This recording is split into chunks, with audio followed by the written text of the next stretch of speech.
Keep yourself in the loop of everything football on the Golden State Media Concepts Football Podcast. The latest news on and off the field, be it college football, Big Ten, SEC, Big 12, Pac-12, ACC to the NFL. We've got you covered. Listen to the Golden State Media Concepts Football Podcast.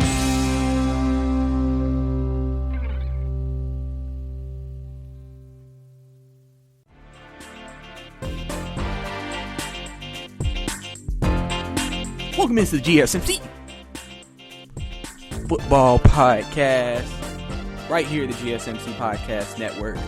It is your host back again, Brice Lewis, here to talk about all things football, college, and professional. You know what we do here. We talk about all that and more. So yeah, we have another jam-packed show for you today. We're going to get into, actually, I remember when I first did my show right before the season started, I gave some fantasy advice, so I'm actually going to kick off the show with some more fantasy advice about 2 weeks into the season, more about the injuries and more about, everything happening. I'm not in the fantasy football podcast that we have here on the GSMC Podcast Network, so I'm not going to give you you should start this guy this week, but I can give you examples, I can give you advice on how to deal with certain situations during the fantasy season and what has helped me in my fantasy league going 2-0 and also helped me win the championship last year and finish third in another one. Also, we're going to obviously give my week 3 predictions on all of the games. And so obviously, we're going to have to talk about all of that. And then also there is some NFL news that I would like to also get to on this show to discuss anything and everything that is happening in the NFL. And also with college football, there also is news coming out of college football as well. So like I said, a very jam-packed show today. Very, very jam-packed today. So very, very exciting to talk to you today about everything happening in the world of football. And let's go ahead and jump right into it. So I'm going to go ahead, like I said, kick off with some fantasy advice. You know what I'm saying? So if you don't play fantasy, you're allowed to fast forward a little bit. And then you can listen to my predictions and other news that's happening in the NFL. But some quick fantasy advice. And I'm giving this advice because obviously week 2 was a very bad week for injuries, as we are aware. And obviously with all those injuries, a lot of people's fantasy lineups might be in shambles right now. Like, oh, I lost Saquon. I lost, I lost a wide receiver for the season. I lost, another guy for the season. So now you're having to go into the free agent wire and try to figure out, how can I replace these guys? Do I have good depth on my bench? All of that. How do I figure out how to replace the guys that I need to be so I can still be successful? Here's the first thing you do.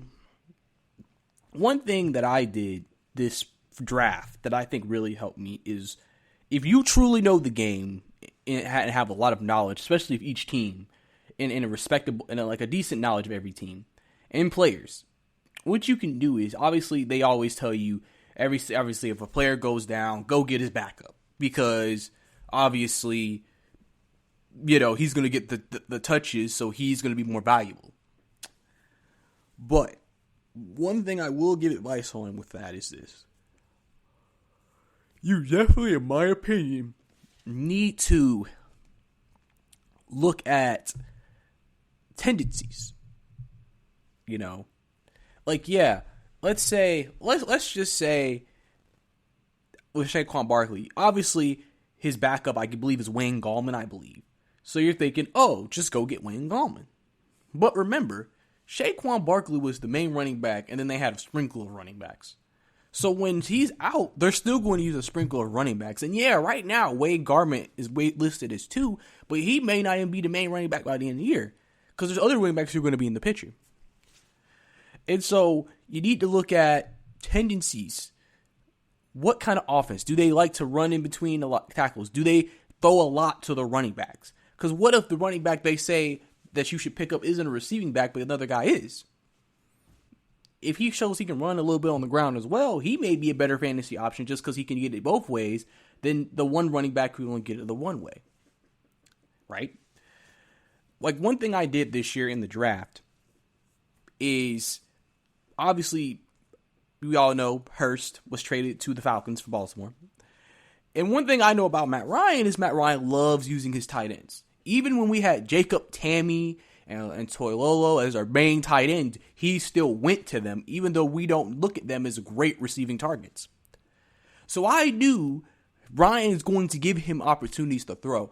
In the fantasy projections week 1, he was only projected to get 6 points, which is not very high at all. But I knew, hey, he uses his tight ends. You know, so obviously think about that. Think about this. Like when it comes to receivers, the one good thing about receivers, if you lost a receiver for the year, is that any receiver can have a big week. But you know who's going to be maybe a guy who will get more volume of at least targets before someone else. Like think about, does the team pass the ball a lot? Let's say you're looking for a receiver, you just lost a receiver.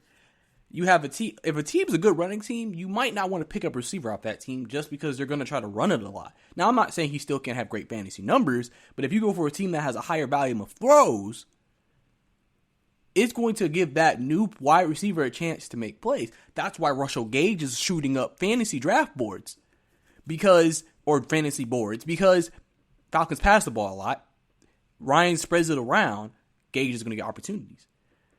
There's some guys, some quarterbacks you watch, and they go to either the main receiver, running back, tight end, and that's who they mainly go to before they go to other receivers.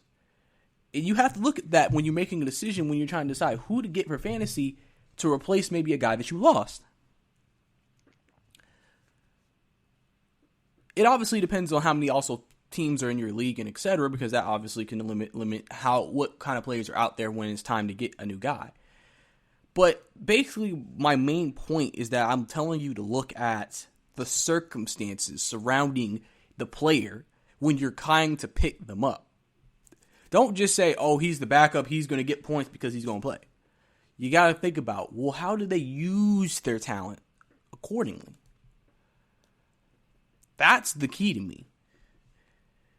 If they don't use their talent accordingly, then really, yeah, he might have an opportunity to do better, but it doesn't necessarily mean the opportunity will be there. Remember, in my fantasy team, I drafted 3 rookie running backs: Clyde Edwards-Helaire, Jonathan Taylor, and DeAndre Swift. Nobody knew Marlon Mack was going to get hurt. I took a flyer knowing that he was going to share carries with him. And he got hurt, and luckily, since I took him, he's going to be the main guy. And the Colts run the ball a lot, so it works. DeAndre Swift so far in Detroit has been used mainly as a receiving back more than a rusher. So he could still get points in the receiving game, so I'm confident if I had to replace one of them, as long as DeAndre Swift can stay healthy, he may not get 100 yards on the ground, but he may get 3-4 catches for 60 yards, potentially 50 yards, and that can still be just as good, plus a few carries on the ground. So he can still be a very versatile player for you. It's very important to have depth on your fantasy teams. Some people just think, okay, I'm going to have my starters and we'll worry about if I have to replace one for a bye week or an injury when we get there. It's very important to try to make sure that you can find people there before that happens. I was lucky enough to not have anybody get hurt from my team this week. And, you know, obviously with that puts me in a good position, because now it's like, okay, I don't have to worry about potentially losing a player and then scrambling like, oh, well, where am I going to get somebody to replace him so I can still do good here? You know? So it really shows, you know? It really, really does show. So, I mean, listen, sometimes I have a hard time connecting my thoughts together, but I hope I'm able to, I guess, attempt to explain what my thinking is here. All I'm saying is be aware of every player's situation, be aware of trends, be aware of how a team uses certain positions and certain players, and that's going to help you overcome the injuries and still potentially find fantasy gems out there to help replace those guys. Because that's big. Like, listen, over time, bro, if your field goal kicker's not giving you a lot of points, you gotta think, is this the team that kicks a lot of field goals? People think, well, they score a lot of touchdowns. Okay, they score 4 touchdowns, but that's only still 4 points. You want somebody who's just like, and so for me, just keep that in mind, and you should be good to go for your fantasy season down the stretch, as obviously a lot of injuries are happening around the league and probably may continue to happen through the rest of the season. So now I want to actually get into some college football news here, as the Pac-12 has reversed their decision and has decided to play football starting, I believe, in November. And I think, if I'm accurate, I believe November 6th is the exact date that they're going to restart the season. And so, there you go. Pac-12 football is back, and now officially all 5 Power 5 conferences have returned to football. Also, the NCAA also ruled that every team, even teams under 500, will be eligible to make a bowl game starting December 1st. So obviously, there you go if you're a fan. Obviously, the big thing people are going to figure out and want to ask questions about is, well, so how are you going to figure out who your national champions are? Or who's going to be in the playoff? Because you can't, if the playoff's still going to start when it's supposed to start, can the Pac-12 start in November and still be eligible to make it? The Big Ten ain't playing until next month. SEC's playing this week, and ACC and Big Ten have already started. So you have every conference playing and just starting their seasons in different weeks and different months. So it's going to be interesting to see what the NCAA decides to do when it comes to actually try to figure out, okay, so how are we going to pick who we want? I mean, we've had comments from Nick Saban. He's came out and said, honestly, it might have to be a very subjective decision. Because not every team's going to be on the same playing field when it comes to potentially filling out a resume. So it's going to have to be subjective. Like, yeah, they may be 6-0, but they've dominated their 6 games. They may be 11-1, but though all those games were close, plus they might have been upset by a 6-16. So are we going to take the team that's 6-0 with only played 6 games, or are we going to take the 11-1 team that lost to an unranked team? And subjectively, you might have to say the 6-0 team, even though they played less games. I mean, that may be something that has to be a decision by the committee, because we don't actually know how many games the Pac-12 is going to play. We're assuming 8 to 9 just because that's what every other team will be playing when they're doing a conference-only schedule. And so it's going to be interesting to me to see how they kind of do this and they fill this out, because they're going to have to answer these tough questions, and we're going to have to see if maybe it can come together. You know, but obviously with all of the Power 5 conferences coming back, now we're going to be able to get that full football that people have been waiting for and have been anticipating. Obviously making people feel like, well, maybe the Pac-12 and Big Ten were wrong to even cancel their seasons to begin with. Listen, you can't be mad at them for just saying we just want to be safe. But, I mean, hey, they brought the season back so everybody can now be happy. Obviously, you have plenty of players who were projecting to opt out because there was supposed to be no season. Now saying, you know what, I'm going to come back because now we can play the game. I can potentially improve my draft status, and that only adds to, you know, the ability and the chances for me to improve my draft stock when that day comes. So obviously that's going to be big for all the players involved in that, and I know they're very excited to know they're going to be able to play the game that they love once again, as like I said, all Power 5 conferences have officially returned to football, and the Pac-12 will end off on November 6th, starting their season, and there you go. So, like I said, we talk about everything here on this podcast. Obviously, I had to slide some college football news into you guys real quick, so there you go with that. But that's all the time we have here for this segment. Coming up next, we're going to get into my Week 3 predictions. You know what I do here. Go through every game, give my quick analysis of the game, who I'm going with, and so on and so forth. So if you want to hear all that and more, stay tuned to the GSMC Football Podcast.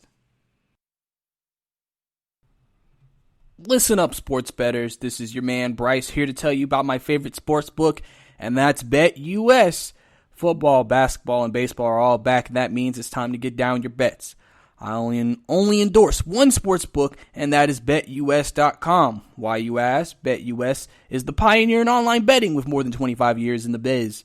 You need a sports with integrity and longevity, and you need to know that you're going to get paid. You need a sports book that offers everything, including live betting, MMA, golf, horses, esports, entertainment, and all kinds of crazy prop bets and futures. Nobody in the industry gives bigger bonuses than BetUS. Go to betus.com now and fill out your information. It only takes a minute. When you get to the How Did You Hear About Us box, type in my name Brice or GSMC Basketball Podcast, and you can get up to 150% in bonuses on your first deposit. Nobody beats that. I bet at BetUS, and so should you. Join BetUS today, and don't forget to type in my name or the show name GSMC Basketball to get up to 150% bonus on your first deposit. That's betus.com. Are you looking for help for your fantasy football team? Check out the GSMC Fantasy Football Podcast. Get today's best advice on who to start, who to sit, even who you should draft. From sleeper picks to red-hot lineups, they got it all covered for you. That's gsmcpodcast.com/fantasy-football-podcast. We'll cover traditional leagues, dynasty, PPR, even IDP leagues. When you need fantasy help, there's just one show to hit up. Don't forget to like them on Facebook and follow them on Twitter. Visit gsmcpodcast.com for more info.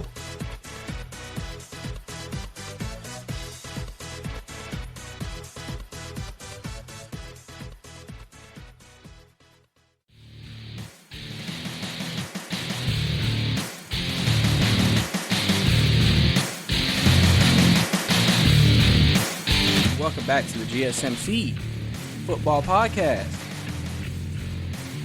Obviously, I'll give y'all some updates throughout this podcast. It's recording live while the Thursday Night Football game is going on right now between the Miami Dolphins and the Jacksonville Jaguars.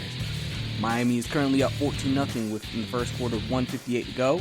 So I'll give you updates throughout the podcast about this game going on forward. Right now, Miami looks dominating coming out the gate, but we'll see if Gardner Minshew can rebound as he set the league ablaze so far to start this young season. But also, last segment, if you missed it, maybe you skipped ahead, we talked about fantasy advice. If y'all needed some advice on what's happening in the fantasy world. But also, we discussed college football as Pac-12 officially decides to come back. And so with them coming back, now every group of 5 conferences now return to play football this season in college football. So obviously that's very exciting for all my college football fans out there. If they just love the game of college football, now able to see every team in the NCAA and see what they have to offer, while also realizing that every team, even if your team has a losing record this year, is eligible to make a bowl game. So obviously that's a great gesture by the NCAA as well. But now we're going to get to my week 3 predictions. Obviously, we're going to get through as many as we can this segment and then finish it up next segment.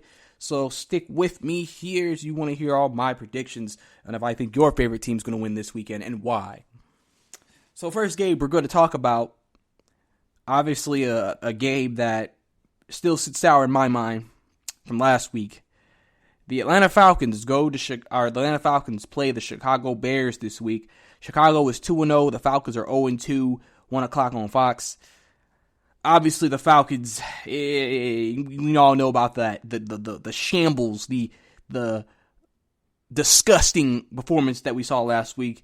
Them losing a game that they should have never lost to the Dallas Cowboys. Now 0-2 going against the Chicago Bears team, who defensively is still one of the better teams in the NFL. And Mitchell Trubisky, while not playing ultra great, still playing well enough for them to win.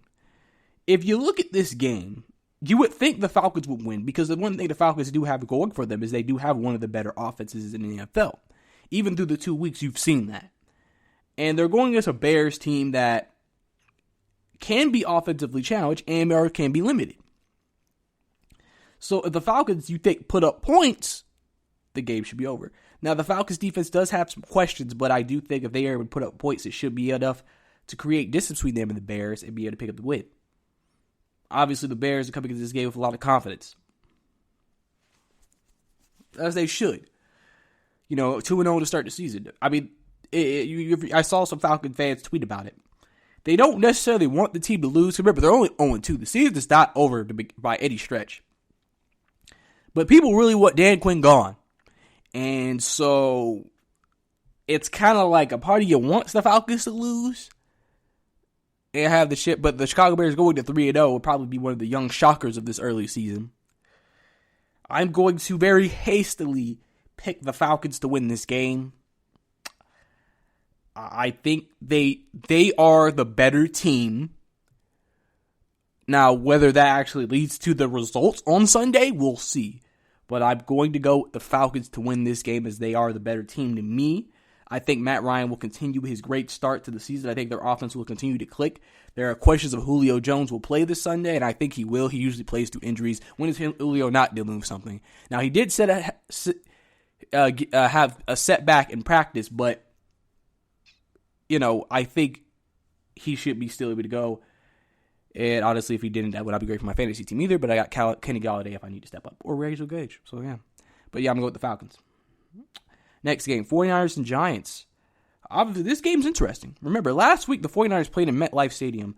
Lost Garoppolo, Mozart, Bosa, Thomas. They lost a lot of guys last week.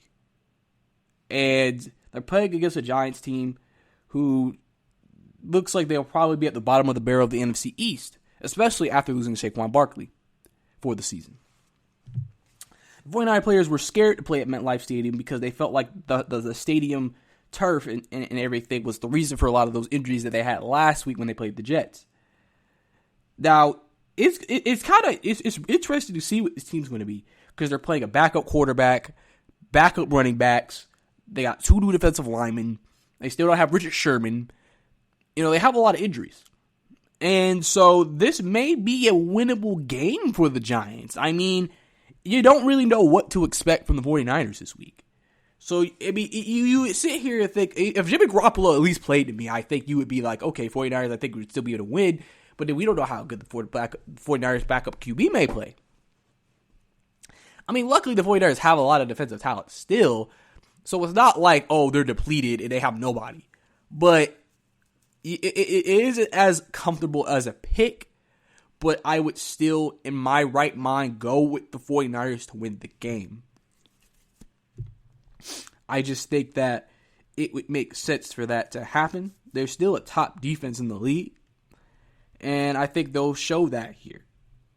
We'll just have to see how it looks when it all said and done. Plus, one thing that's hurting the Giants right now is they can't score.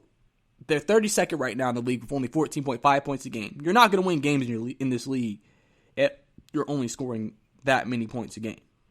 So they need to be better. And they're also 32nd on the ground.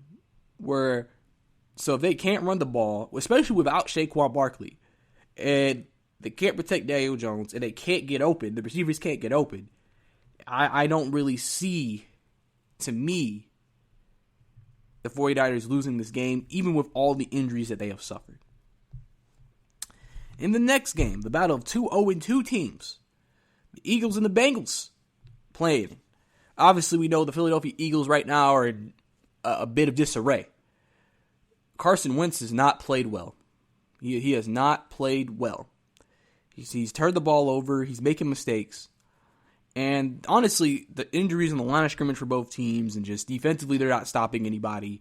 Philadelphia is looking like after 2 games, they are in shambles as a team. The Bengals are 0-2, but you can maybe make it an expectation they should be 1-1. And also have been very competitive in both games. Burrow has looked very good in his first 2 starts and has played very well. It looks like he has a very bright future ahead. So I definitely could see this game going in favor of the Bengals. Because we don't know what type of Eagle team we're going to actually get here. Like I said, the Eagles have had an issue with turning the ball over. They're 32nd in the league in turnover differential. And you would hope to think the Eagles can get back on track this week. I think they're going to have to commit to the running game and try to do some play action off of it. I don't think just saying, hey, Wentz, just start throwing it multiple times a game is the right way to go. So I think if they want some success, they're going to have to change the way they've kind of been running their offense a little bit. And I think that might be what's best for them moving forward if they want to get a win and try to get back on track this week. So I'm going to go with the Eagles to get back on track this week, but definitely could see the Bengals winning and getting back on track in their own regard. In one of the more intriguing games and matchups of the week, we have The Las Vegas Raiders, coming off an impressive Monday night victory over the New Orleans Saints, playing the New England Patriots and Cam Newton. Yes, sir, Cam Newton. This is going to be a very interesting matchup. You obviously see Oakland's offense. They have a lot of talent. They have a running game. Derek Carr's playing with confidence. They can make big plays. Darren Waller is a nightmare on the defensive end if you're trying to match up against him. But Cam Newton in that offense is also can be matchup problems. Cam can run it, and he's throwing it very well. And the offense looks better. And defensively, Bill Belichick still has that defense ready and coached up. So the question is, who do you have in this game? Now, right now, the Patriots are a 5.5 favorite in this game to beat the Raiders. But we don't really know who will go in this game. Now, the Raiders could continue the success they've had, and if they continue to play well on the offensive end, I think they could easily come in here and beat New England. But obviously, I also look at the other end. The Raiders' defense, especially on the back end, isn't that great. So if Cam could get some big plays over the top, and they're able to establish a good running game, they definitely could give the Raiders some issues. But with that said, I think I'm going to go with the Raiders here to go 3-0 on this young season and beat the Patriots. And I think Derek Carr is going to make some throws late to win the game, and I think that's going to be what's the difference in this game. So definitely, I think the Raiders are going to come out with a victory. But I definitely think Cam Newton's going to have another impressive performance. In my mind. And then, in a battle of two 2-0 teams, the Rams and Bills. Some people call it the game of the week. Both teams 2-0. Both teams look very impressive. Josh Allen is throwing for great numbers, even though they say he hasn't played against great competition. Now he's playing against good competition, the Rams. Jared Goff and the Rams look more like the Super Bowl Rams than last year's Rams. So now there's questions of, okay, so now these two teams meet. Now obviously the Bills probably are going to be known as the better defensive team in this game. But with that also being known, it's better. I think it's going to come down to the QBs. Is it who you trust more, Goff or Allen? That's going to be the question here. Like I said, that game to me could go either way. Really, it really could go either way to me. Both teams could play well. Both teams can play at a high level. And, I think this is going to be a good football game.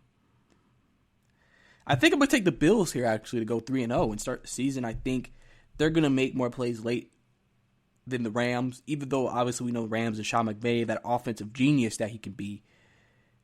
I just think the Bills right now, I really am digging the Bills this year. I'm kind of just like, I believe in these guys. I think they really are a team that could definitely establish themselves as the third best team in the AFC. Especially getting a good key win over the Rams this week if they're able to pick it up. So definitely watch out for the Bills because they are a team that you don't want to mess with. And the craziest thing is, you would never think this with Josh Allen. They're first in passing. So there you go. And then we have Texans and Steelers. I'm not going to get too much into this game. I think Pittsburgh's going to win this game. I just think Houston right now has an offensive crisis. Yes, Deshaun Watson is a great quarterback, but they have no continuity, no rhythm. They just seem like they don't even know what they really want to be on the offensive end. And I think the Pittsburgh Steelers, they have one of the best defenses in all of the NFL, and I think they're going to give Houston fits and be over Deshaun Watson the entire game, get plenty of sacks and turnovers. So I'm definitely going with Pittsburgh to win the ball game and get the win. And then the last game we're going to get into before we get out of here for this segment, Titans and Vikings. Titans 2-0 in the season, obviously coming off that AFC Championship. Still playing well, winning two good competitive games. The Vikings, obviously, Kirk Cousins has looked abysmal. Defensively, they look like they definitely have lost some guys and they're struggling. And I think it's going to continue this week. I think Tennessee is going to continue to play well. And so I think that's going to lead to Tennessee and Ryan Tannehill going 3-0 to start this season And Tennessee looking like a team that could maybe potentially start running away with the AFC South if this keeps up. Because Tennessee, I mean, they look like the most complete team on paper. So, there you go right there. But, continuing into the next segment, we're going to continue to discuss my Week 3 predictions.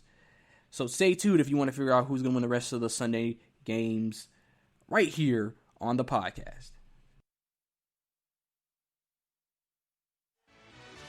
Check out the show that's built on the MMA. From the UFC to extreme cage fighting, they got the fights covered. Check out the GSMC MMA podcast. Get the latest news on past or upcoming fights. Join us as we talk to and about some of the biggest names in the MMA, past, present, and future. When it's the fight game, there's just one show to check out. GSMCpodcast.com/MMA-podcast. Don't forget to like them on Facebook and follow them on Twitter. Visit GSMCpodcast.com for more info.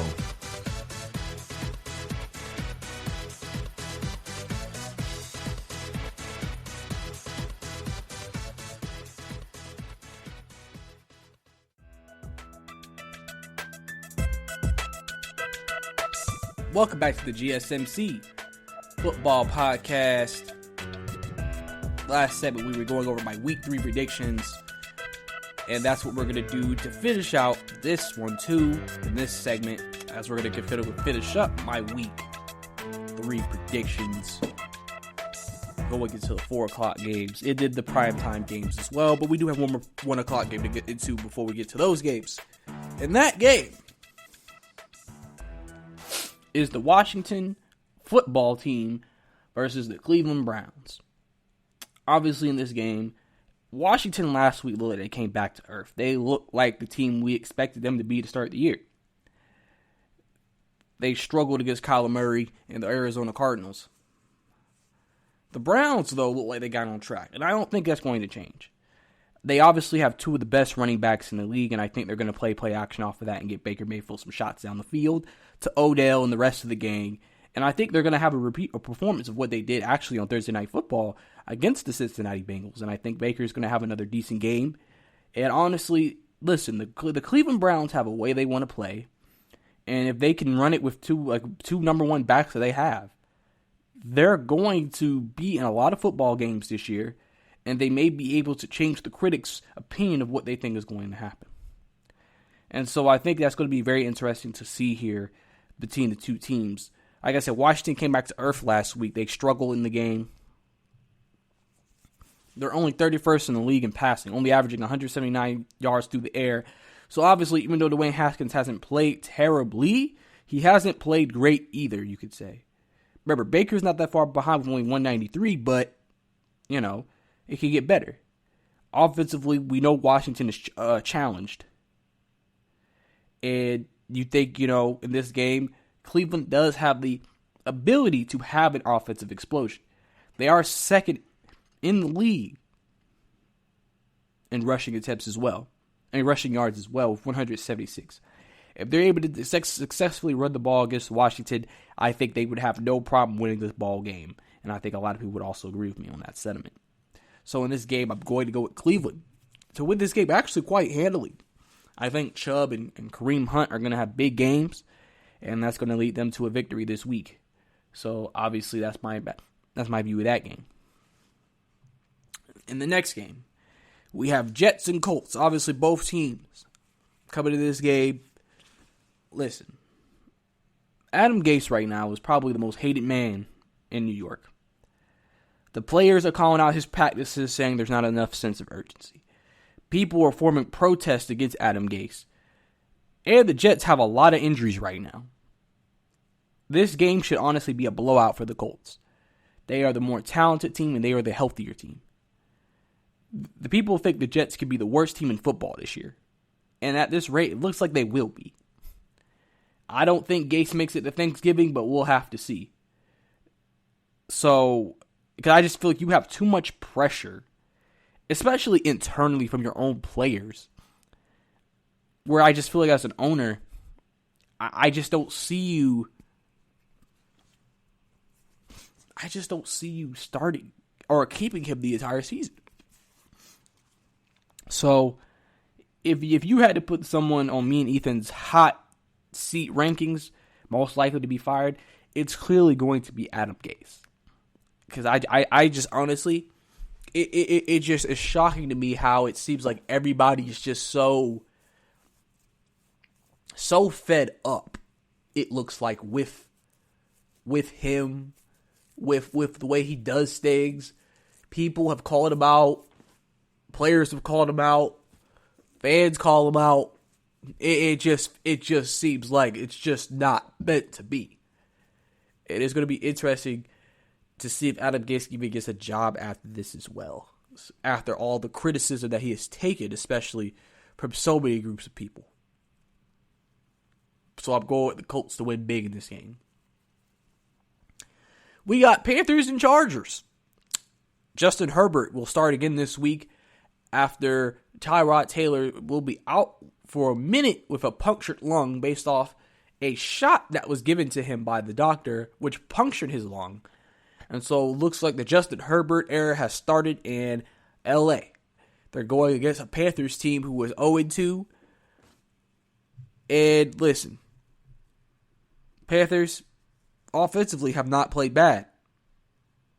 Defensively, that's where the issues could kind of come up, even though they're the middle pack defensively.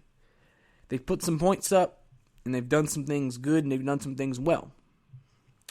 But I think the Chargers, are the better team in this game. But I think the Panthers, especially without Christian McCaffrey now, since he's out for a good month and a half to 2 months,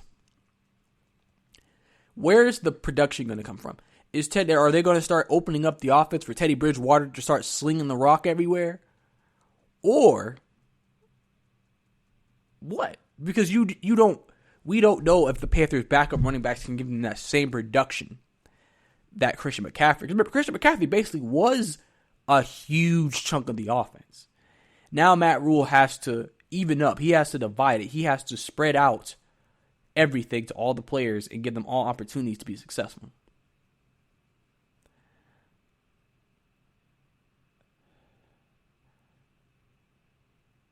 That's going to be key in this game. So, I think in this game, the Chargers are going to come out. I think Justin Herbert, after having a great week first game, I think he'll continue to build on it. And and as a rookies that you see, I think he'll get better each week.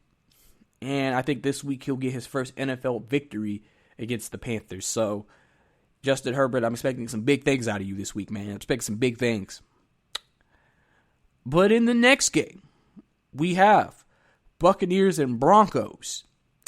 Broncos are also kind of depleted with injuries. Their starting quarterback, Drew Lock, is out for about 3 to 5 weeks. And they lost their best receiver, Courtland Sutton, for the season with a torn ACL. Tampa Bay is coming into this game still healthy. Tom Brady's looking better. The offensive look he got on track last week against the Panthers, and I expect it to continue that way this week. I think they're going to go in there and destroy the Denver Broncos.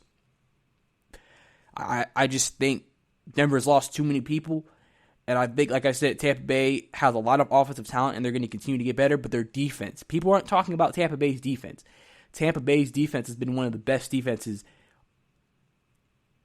in the first 2 weeks, and I think they're going to show it here.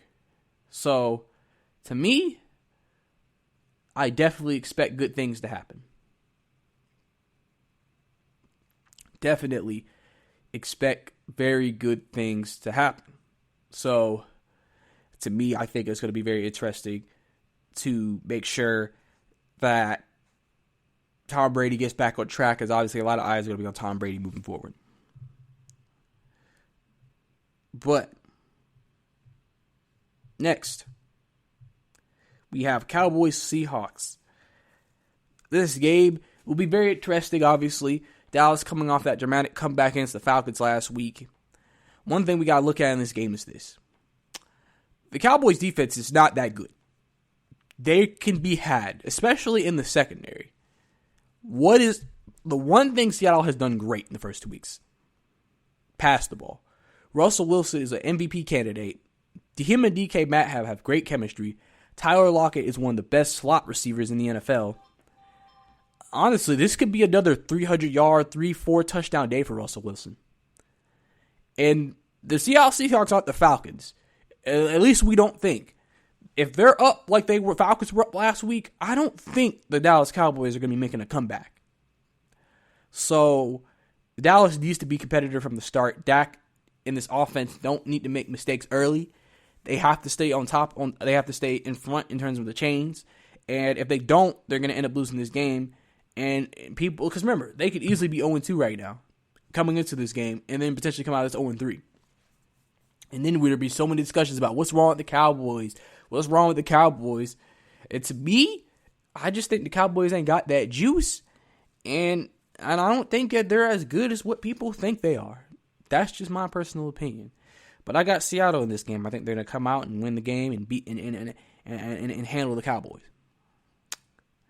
And when we have our next game, Lions and Cardinals. Kyler Murray right now is playing great right now in his second year under Cliff Kingsbury. Him and DeAndre Hopkins have amazing chemistry on the offensive end. And a lot of people aren't talking about it, but this Arizona defense has improved tremendously. Vance Joseph has improved this defense. And on top of that, they've added a lot of new talent, and they're playing better. Detroit, they look like they're in shambles right now. You know, they lost that comeback to the Bears. They didn't play well last week. They're getting Kenny Golladay back this week, their best receiver, so we'll see how he looks coming back for the first time this season playing. But and they have some guys, they have some running backs, but it just doesn't look like I kind of feel like the same way I feel about Detroit like they do about the Jets. I think everybody's ready for Matt Patricia to leave. I think everybody knows he's not the right guy for the job. And I think each L will just get him closer to getting fired before the season ends. And like the Cardinals can score. And if they and Cardinals defense is playing better, Lions might not score a lot in this game. And that's obviously not going to look good on paper. And then the Sunday night game. Packers and Saints. Packers so far have been dominating out the gate. Aaron Jones has been picking up where he left off from last year. Aaron Rodgers has played great. Now Devontae Adams, we're unsure if he will play. Obviously, if he doesn't, that could change things in the passing game. But right now, this Green Bay team looks great on both sides of the ball.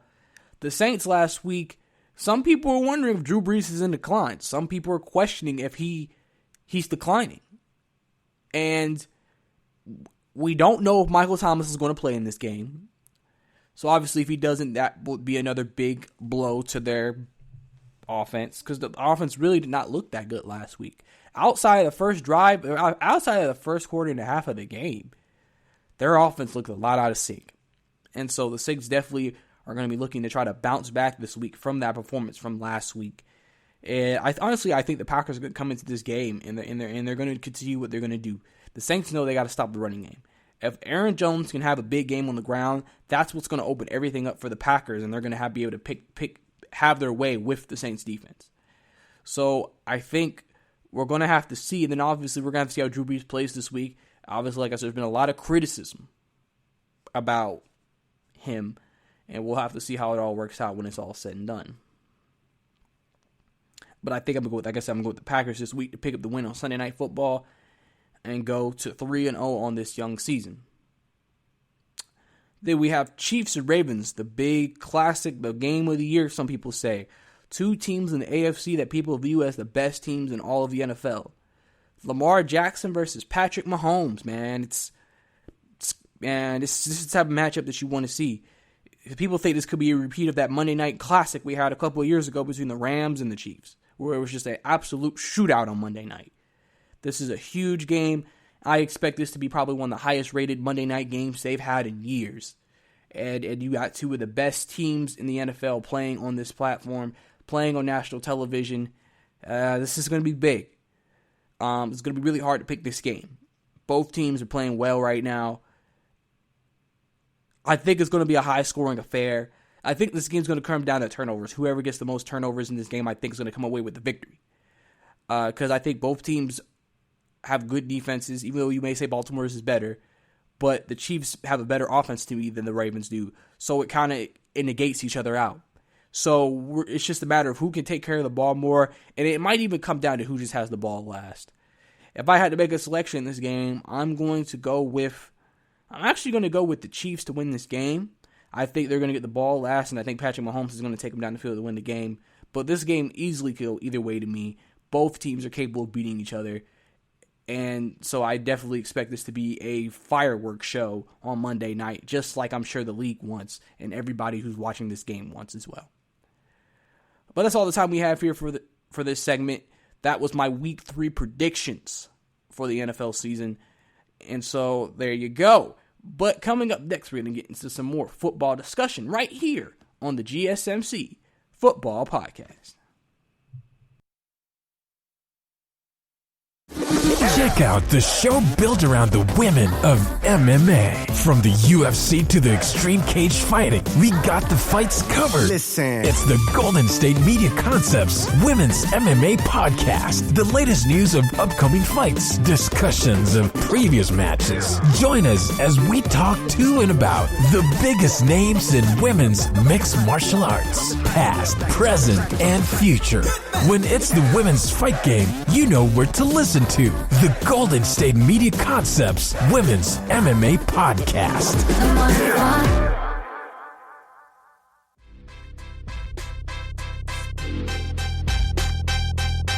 Welcome back to the GSMC Football Podcast.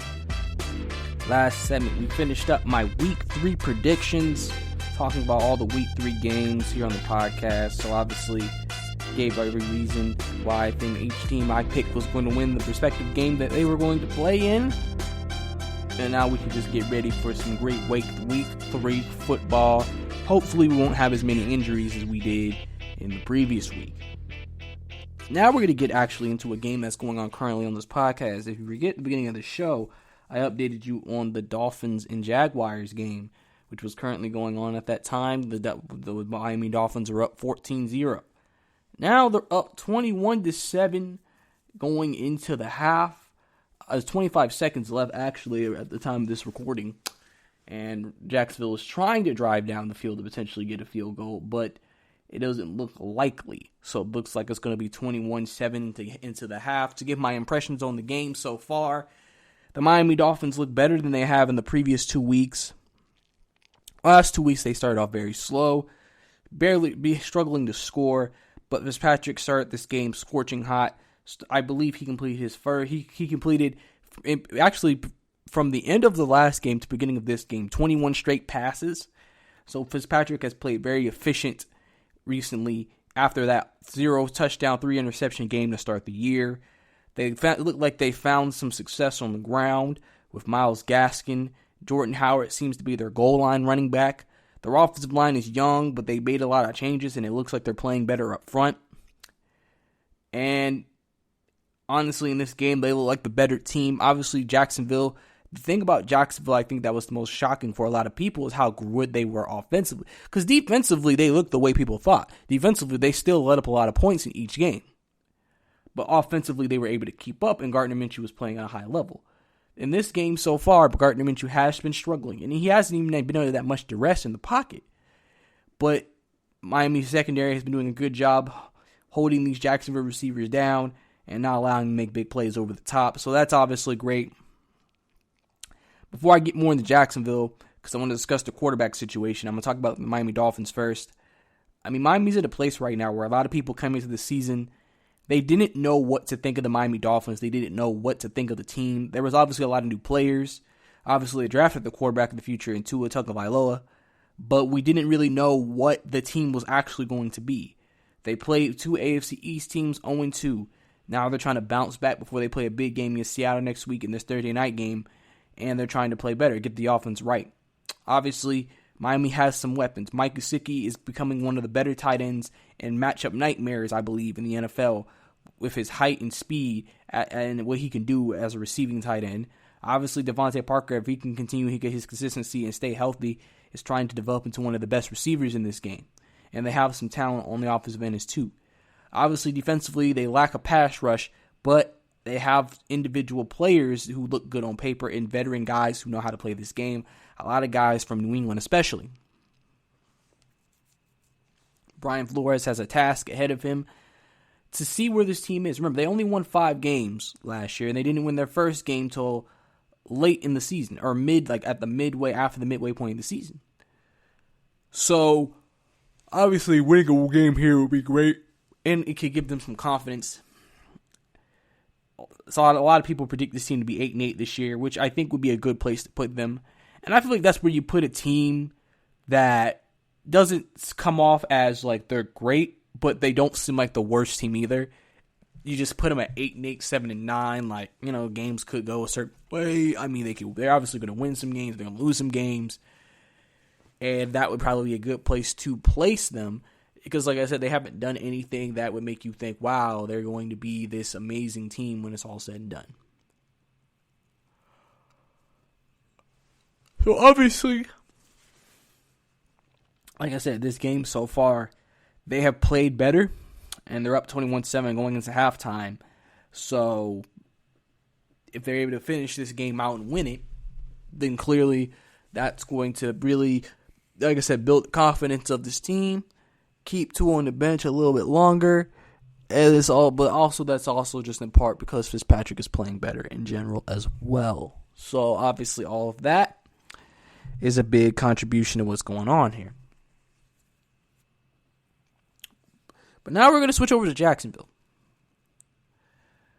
A question that is being asked in league circles is, will the Jacksonville Jaguars keep Gardner Minshew as their franchise quarterback going in to the future? A lot of people, including me,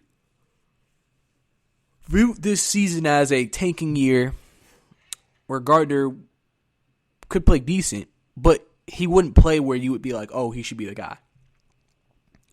Basically almost like a placeholder. And first two games of the season, he has 6 touchdowns, 2 picks. And he's played lights out for the team. And so now there are questions. Because we forget he went 6-6 his rookie year. Came in on that team and played well.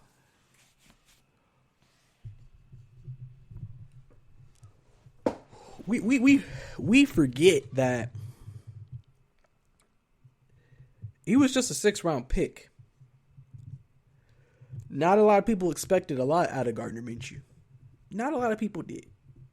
A lot of people felt like he wasn't going to be as good as he was. And he's surpassed expectations. And he has a great following behind him, you know, Minshew Mania.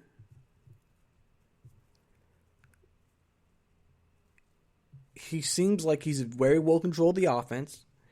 Team seems to like him. And if Jacksonville wins a couple more games than expected and maybe takes themselves out of the Trevor Lawrence sweepstakes, what would that mean for Jacksonville moving forward? That would be the question. Would they move off of Minshew if he has a great year? You would think no. It wouldn't make sense. But then the question would be, could they still be planning to move off Minshew? And he's auditioning for other teams. That's also a question that's being asked in league circles. I think Jacksonville, if he continues to play the way he played the first 2 weeks, you got to stick with him. He's earned the right to be given this franchise and be a part of that the rebuild that you're going to do with this team. Like I said, I don't expect Doug Marrone to be here and all that. So I definitely think that there's a lot of quality, there's a lot of potential here. And there's a lot of opportunity here, I would think, for them to take Gardner Minshew and say, hey, here are the keys. You are the guy. You are the QB of this franchise. Now, if Gardner Minshew falls off and he plays bad, then okay, yeah, you're in the top 5 picks, so you get Justin Fields, Trevor Lawrence, okay. That's fair. But if he continues to play like he's played, you have to stick with him. To me, unless you are planning to trade him and get a big haul back, essentially. That's just how I feel about it, potentially. Because there's going to be some teams that's going to need a quarterback next year. And remember, he's a 6th-round rookie. He's barely getting paid anything. Any team would take that contract knowing he's playing like that. Honestly, when you're a 6th-round rookie, too, it's not like he's going to sit here and ask for $40 million a year.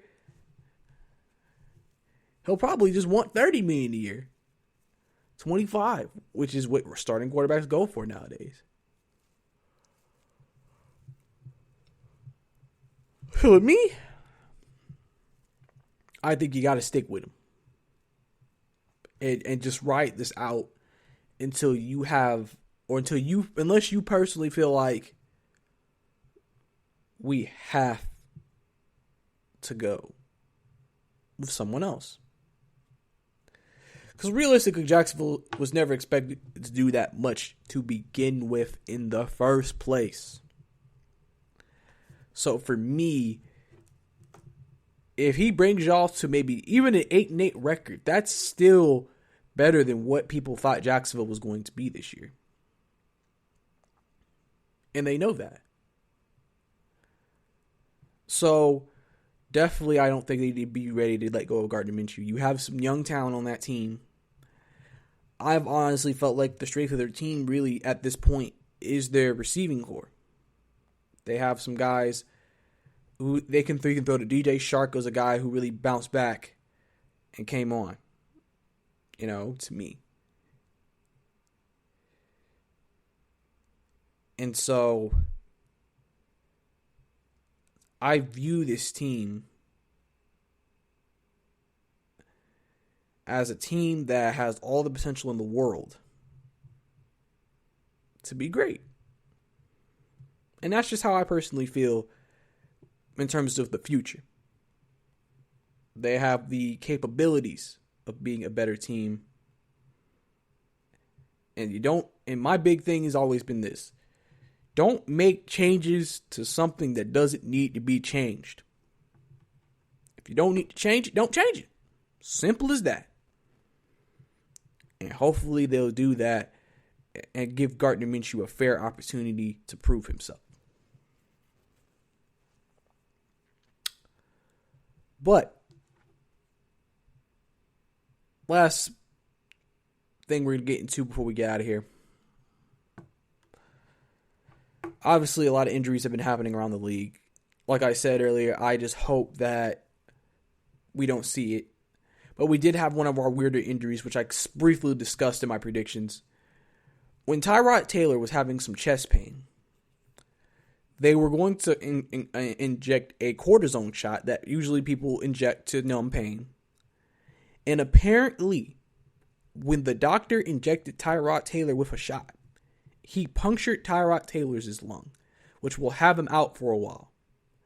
And so the league is investigating this because this is a very weird way to get hurt. Because wherever he must have put the shot into, they're probably like, how do you make that mistake? How do you put a player at risk like that? Because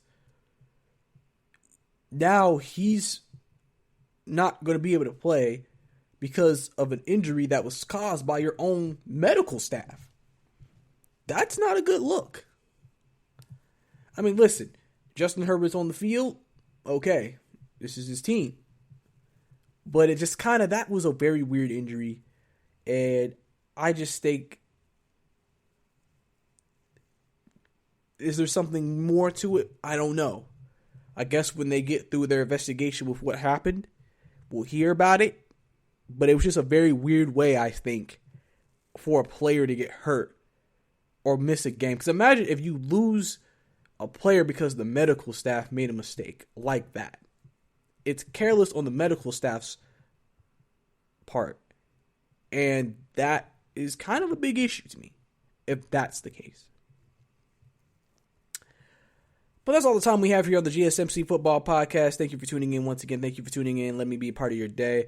Don't forget to listen to our other amazing podcasts here in the GSMC Podcast Network. Also, don't forget to subscribe and review our podcast. We love hearing your feedback from any platform that you're listening to us on. Don't forget you can catch me and Ethan on Tuesdays and catch me on Fridays if you want to hear more of my opinions and takes on the football landscape in both college and professional right here in the GSMC Football Podcast. So this is your host, Brice, signing out saying, have a good day. You've been listening to the Golden State Media Concepts Football Podcast, part of the Golden State Media Concepts Podcast Network. You can find this show and others like it at www.gsmcpodcast.com.